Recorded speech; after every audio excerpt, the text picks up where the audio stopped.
Partnering to celebrate the veterans of our valley. Tune into Valley News Live now on Facebook, YouTube, or the VNL app every Thursday at 1 p.m. to help us honor those who served and the people who support them. Hi, I'm Jessie Ahmed, host of Valley News Now, and Tom Krabenhoft is here with me today for our weekly segment, Valley Veterans. I think we're up to episode 6 now. I think so. And we are just loving doing this, and we were talking beforehand, we're going to continue with great content and continue to grow and all of that. And so it is National Book Month is kind of what we're talking about this week.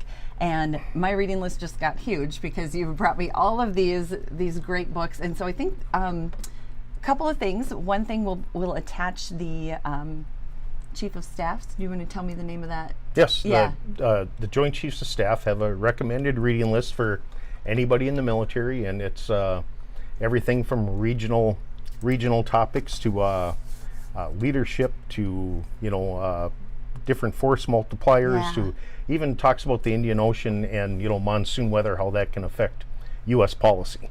Which is really amazing. I'm just going to pull it up real quick so you know what you're looking for when you see it. This is the list here, or what it will look like. And it's, quite long, lots of options to go with. And so I'll link that up so we won't scroll through it all right now, but you'll be able to see that online. But this is what you're looking for. And then you brought in a list of some books as well, and so I will bring that I highlighted up. some of my favorites, yes. Yes, I love this. All right. So this is one of the first ones. So a lot of people from Concordia, there's a book called Cobbers at War, and you have it. Maybe I put it over there. I did. Here, nobody can see us. We're on here, so you can grab it if you want to. Okay. Okay, so here it is. It is called Cobbers at War, and I'm going to bring up some of those other pictures that we talked about. And if you want to just kind of go through and tell the stories, like this book was written by Professor James Hofferney, and I tell you what a great man. I knew him as a kid and everything. We went to the same church, and his son is the same age as me, and his wife was my Sunday school teacher, and I never got a chance to apologize to her for my behavior and everything, but you're so making up for that it was a now. great. I'm trying. So it, just a great family, and boy, I tell you, I just read this, and I'm absolutely I was up way past my bedtime because it just absolutely captivated me, and it's so good in the way it's written, and the people in the book write the stories themselves, and then it's all compiled, and there's some really fantastic people that have contributed at Concordia that it just really blew me away, and this book is available on Amazon. And so I'll show you that really quickly too. So this is the book, Cobbers at War. Let's see if we can find my Amazon link. Here it's on Amazon. I mean, from $4.95, so very inexpensive, but what a unique history. So you were just kind of opening the book and showing me different pictures, so I would love to share that with everybody. If we want to start with Carl Bailey. Yes, the movie Oppenheimer just recently opened, and that tells a story about the Manhattan Project and the development of the atomic bomb during World War II. Yeah. And we have a physics professor at Concordia that was very involved in that with the Manhattan Project. And it talks about his story there, how he went down there and he did the research and everything. And there's a lot of great articles about Mr. Bailey, Professor Bailey out there. And I was absolutely just floored reading about him as well. It was really cool. So I did a little bit of reading too. I couldn't help myself, and just so many neat things about him. First of all, that like when they went out there, nobody knew, and it sounded like even his, and tell me if I got this wrong, even his mail and everything was forwarded from Grafton out to California, I believe is where he was. And even his family didn't know, and they said until like 3 weeks after the second bomb, hit, that it came out in the forum, and that's how like his extended family knew that he was a part of that. Yep, that was absolutely, it must have been exhilarating and terrifying at the same time, because they didn't know then, if you detonate an atom, if it's going to disintegrate the atmosphere that we're in, or what's going to happen there, or how big this explosion would be, or if it's not going to work, or so I mean there was just so much unknown there that for this to take place, and to have a local person that was that heavily involved in it is just absolutely incredible. It is incredible. He talked about too, somebody that interviewed him talked about how you know, obviously to be a part of that, and that, like you said, the movie too touches on that, to be a part of making something that had that kind of damage and carnage, obviously really heavy to be a part of, but that he had talked about how he was hopeful that it would actually decrease the total amount during the war because it would end the war rather than a land invasion of Japan. And it's estimated, I believe, 1 million casualties it would have taken for us to take the mainland proper with an invasion. Wow. I mean, everybody sees how bloody D-Day was, and you know, the Japanese environment would have been much, much different. Yeah. And Japan's always been very difficult to invade by the sea. The Mongols are proof of that. The Chinese are proof of that, and that's why they've stayed isolated for so long. Is that a seaborne invasion of Japan has been nearly impossible. Right, and that, you know, so that's how he kind of felt about it too, which was just interesting to read. Okay, let's see who we got next. Boy, this one here, reading about this this Robert Phillips. He would, you know, it says from Cobra to POW and back. And you know, so just to talk about that journey, but this one kind of had me in, you know, tears practically, because he was talking about, you know, that anybody that goes in the military, you get your identity stripped. You all dress the same, you all eat the same thing, and haircuts are the same. And he talks about he didn't think there was a lower point in life of being a soldier without your identity stolen until you become a POW, and that really resonated with me. So I mean, just the emotion that he has into that, you know, and to live through everything he lived through, and talking about having dysentery, and there was no treatment for it, even though he got sent to the hospital, and he was given half rations instead of full rations because the POW camp mindset of the Japanese was like, you need to work to eat, you know, kind of thing, and then they'd be sick and given half rations, and to survive that, I mean, just an incredible story. It was.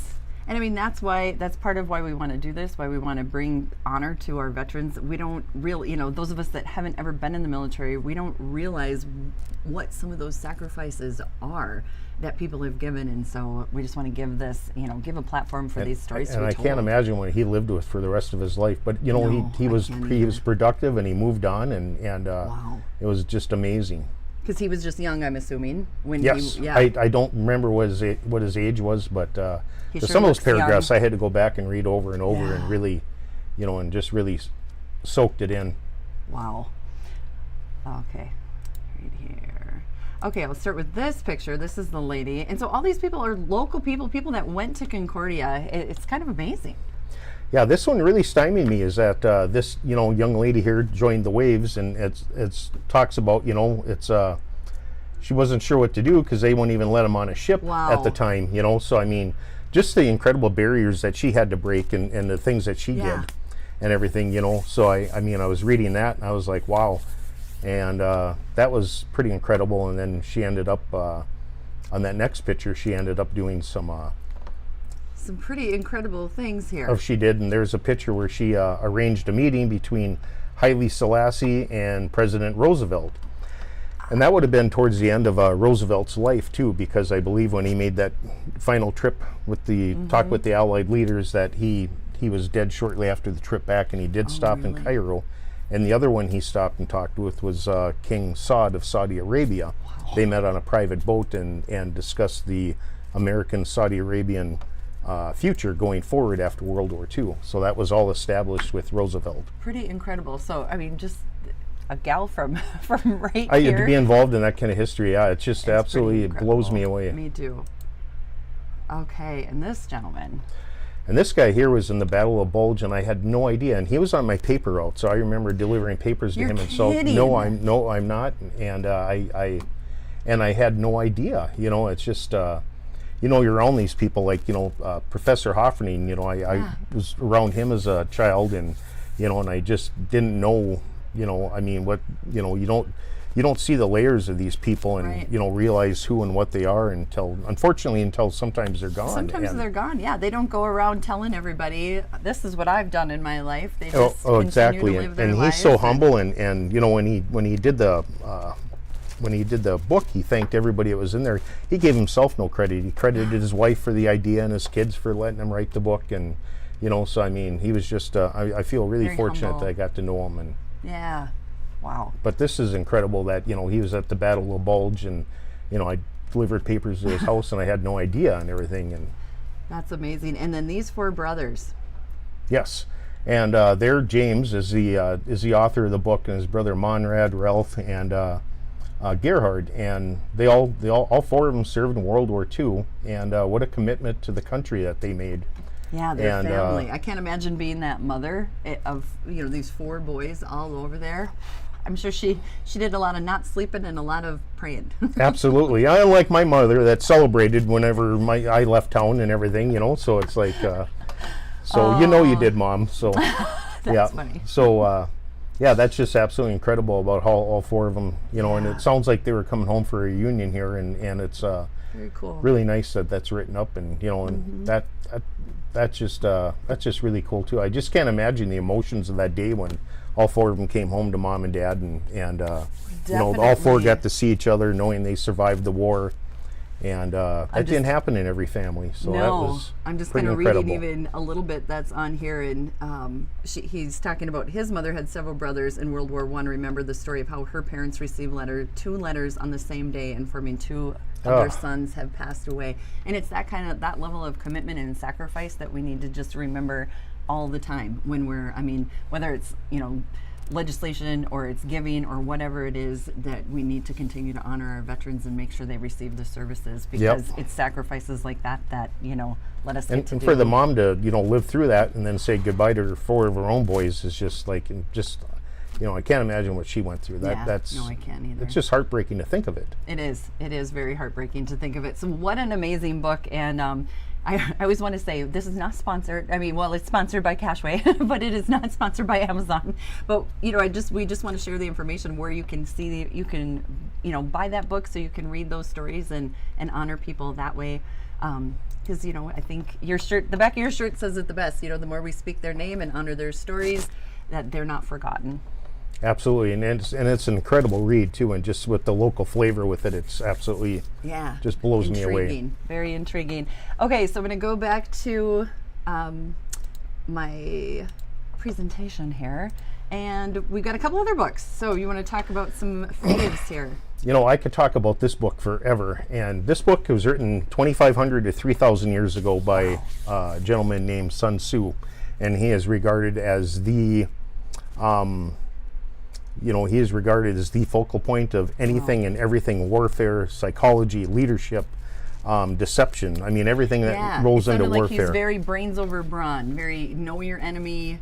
Very much so, rather than yep. just strictly force. And some of his quotes are used today. And if you ever watch the 1987 movie Wall Street, Gordon Gekko mentions Sun Tzu, several times in there with references. And this book is required reading with many corporations because, Interesting. one of his quotes is the best battle to fight is the one you don't have to fight. And that's one. And another one I love of his is don't worry about your beard if your head's about to be taken.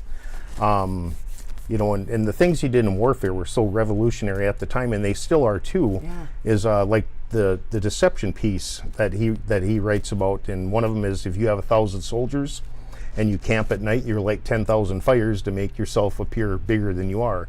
So it's so one of his other philosophies and quotes is appear strong when you're weak and weak when you're strong.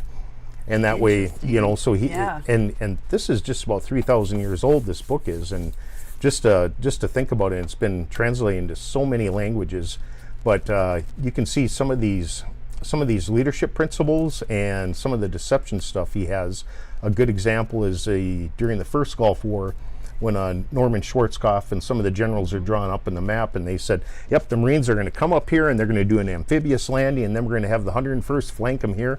And they never did any of that. But the Iraqis were watching the TV, Saddam Hussein was, and said, we need to get forces here. So they took forces and put them where they did not need to put the forces, and it was deception, classic, Sun Tzu that caused that, and perhaps saved a lot of American and Allied lives. Yeah, definitely. In the process. So interesting. We were talking about leadership a little bit too, and how all of these books, it's not just this brute force, and none of the military is.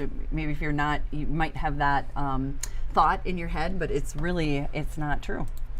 And this guy is just absolute genius, and I'd recommend reading this book it just has so many different things in there, and some of the other books we'll discuss employ his as well too. Yeah. Okay. This one.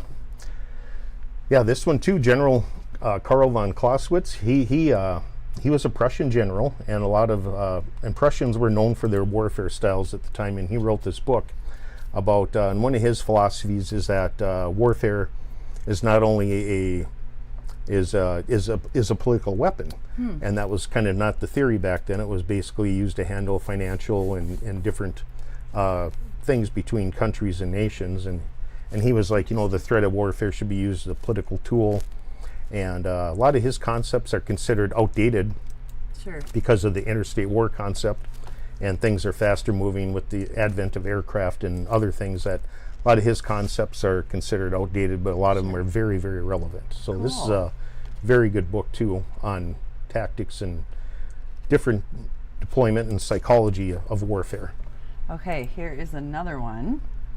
And this one here, Steuben is from the same area, Baron von Steuben. It's called the Blue Book, and Steuben came over here at the request of General George Washington. And Really? and he's the one that taught our troops, our continental troops, how to drill, and how to form up in columns, and how to form up in lines, and how to fight, and in these different formations like the British were doing. But he improvised it. He came out with some of his own little things, like some of the patrol formations and that kind of thing, to spread out. So when you group in, a cannonball can take out 30 people. So if you spread out, or you do go 10 people here, 10 people there, you spread out a little bit more, you lessen the damage and possible casualties from spreading yourselves out.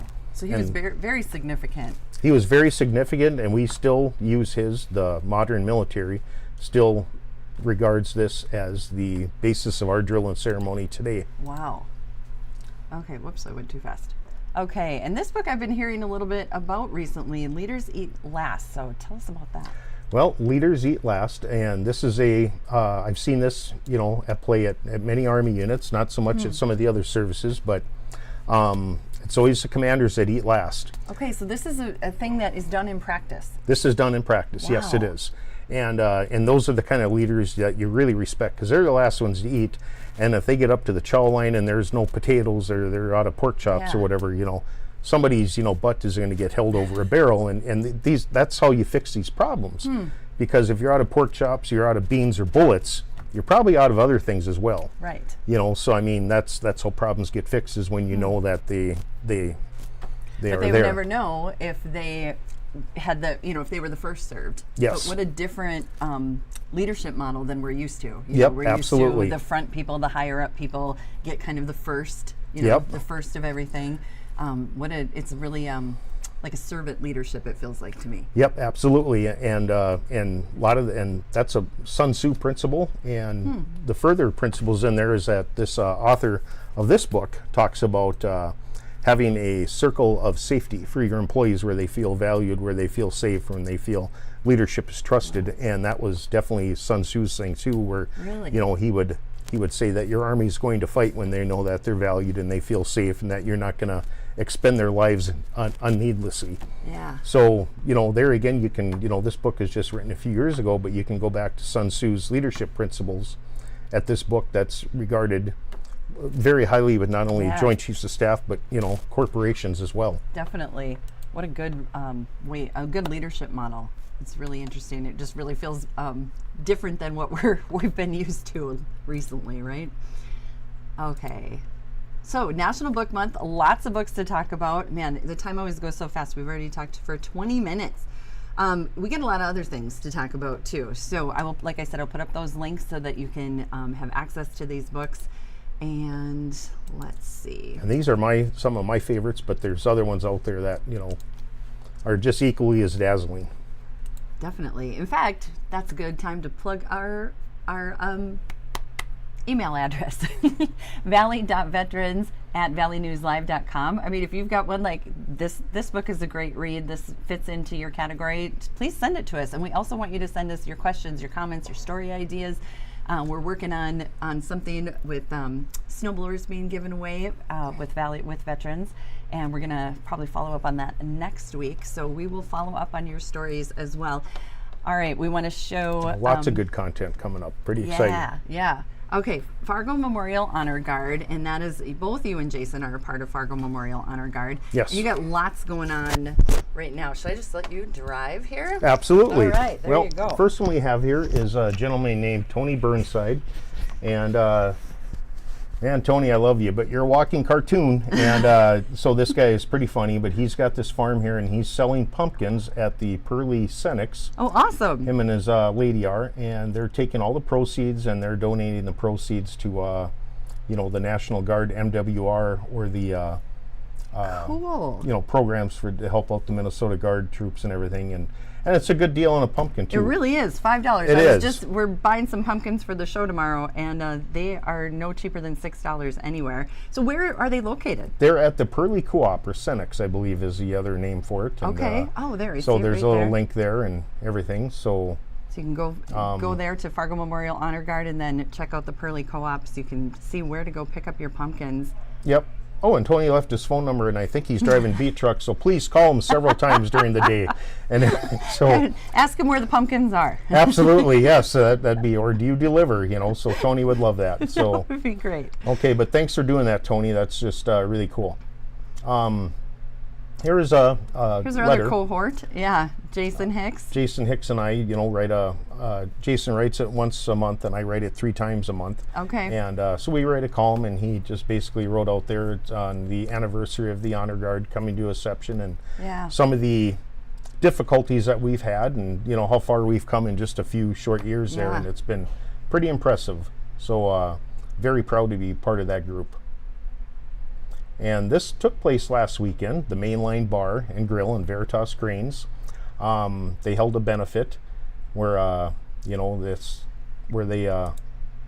that's members of the Honor Guard there. Wonderful. And they all got out there and ate a little bit here. And this is Marv here, 86 years old, so I imagine he had a few shots of tequila and, you know, that kind of thing out there. And so That's I don't what think weekends Marv are has a for. TV, so I think I'm safe You from think him you're seeing okay? that and everything. Good. So. But so that's members of the Honor Guard there, and we're always looking for new members too. So if you're Yeah. prior service and belong to a service organization, we'd love to have you come out. But they presented the colors there, and they went out there and they had a good time. And the food, is always great. fantastic. And this is him right here, right? That's Marv right here, there, I'll go yes. back. Yeah, this is him right here. So And I've never met anybody more dedicated. He's been doing this 30-some years, you know, Wow. and never made a penny doing it, and doesn't care about the credit or anything else like that. And he's just absolutely, Just wants to he's an do it. amazing man. yeah. So as are all the members and guys and girls that are in the Honor Guard. They're all very selfless people. And maybe just real quick for people that don't know what the Fargo Memorial Honor Guard does. I mean, you're a group of volunteers, and maybe you can explain a little. Yep, we're volunteers. We perform the rites at the cemetery, the flag Yeah. folding in the rifle salute, and so we do that at the burials. And that's all volunteer. Yes. So, you know, if you have somebody in your family, you know, that passes away, whatever, and you would like this, contact Fargo Memorial Honor Guard, Yep. because it's something that you guys just want to do for Absolutely. those people, to honor them. And we're very involved in the community with Yes. raising money. You know, with Giving Hearts Day is one of our favorite, you know, times a year. And for other organizations. So yes, we do it for other organizations. So that's something that we do. So we're involved in the community. Like we've done colors at the Holly Rodeo, and Nice. we've done colors at the Holly Rodeo and some events at the Fargo Dome, and you know, so we're involved in a lot of different things like Yeah. that too. So because we love this community, and that's our way of, you know, if we can help raise money, we like to, you know, pay that back and everything. Yeah. Pay it forward, and then we want to do the same with you. Okay, coming up on our future shows. Yes. We've got some, first of all, did I get everything we wanted to talk about, Tom? I think so. Yep, Okay. I think so. And I'm going to come back here and look at all my tabs. part-time that are job at open. the American Legion of Yeah. Moorhead if you want to bartend or whatever There they you got go. going on there. So Okay, we did. We got all of that. And so let's talk about some fun things coming up, and I'll maybe look them up while we talk. But there is, so next week we're going to talk to, I hope I can remember everything off the top of my head, Dave Morris. David Morris, yes. Yes, and he is American Outdoors. Yes, No, I believe that's, Okay. yes. Yes, and so we're going to talk about those the snowblowers that are given away to veterans. We're going to talk about the hunting and fishing that they do, and you know, very therapeutic again for veterans, and just that camaraderie piece and being able to get together, all of those things. And then coming up after that, we have haunted house. Yes, we have at Theta Chi is doing a haunted house, Yes. and the proceeds are going to the USO. And yeah, we're pretty excited about that. So So- we're going to be out there live, and Theta And, Chi, very cool fraternity, and it's part of their charter to support veterans. yes, And so they're doing all kinds of stuff. Tacos So- and tunes they had not too long ago, and this haunted house is coming up. Here, I'll put it back here while I look. October a little bit. 27th, I believe, and Okay, we'll be there on the yeah. 26th, I think. Yes, we'll be there on the 26th, that'll be and we'll give you a perfect, little so- preview so that you can come out. I'm really excited to see what it is. You know, if it was just moms going through, it could just be just how it is right now. Their normal Yeah, stinkiness exactly, and everything. would So scare me. I warned them to get their rooms clean and everything, you know. So, but yeah, and they actually have quite a few members that are in the National Guard and Oh, various wow, things. So very cool. I asked if we could talk to a few of them and get a group shot of them and just Wonderful. interact with some of the guys there and why they're in Theta Chi to begin with, Yeah. and so yeah, we're really So that'll excited be a about great that. episode too. So that's in 2 weeks. We're looking forward to that. And Tom's got all kinds of stuff cooking. So you never know. You might see us in simulators. You might see us in helicopters. Absolutely, we got the helicopter thing fell through, but we are working on a tour at a base locally Oh, here. So awesome.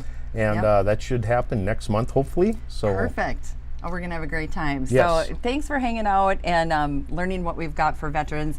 Again, we'd love for you to email us, valley.veterans@valleynewslive.com.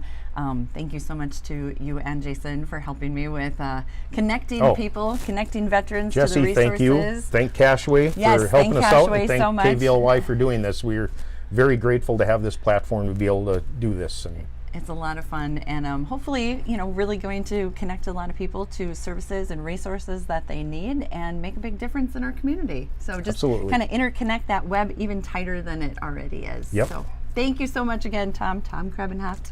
thank you, Jesse. And I'm Jessie Abbott, your host of Valley News Live. Valley News Now and Cashway Distributing are partnering to celebrate the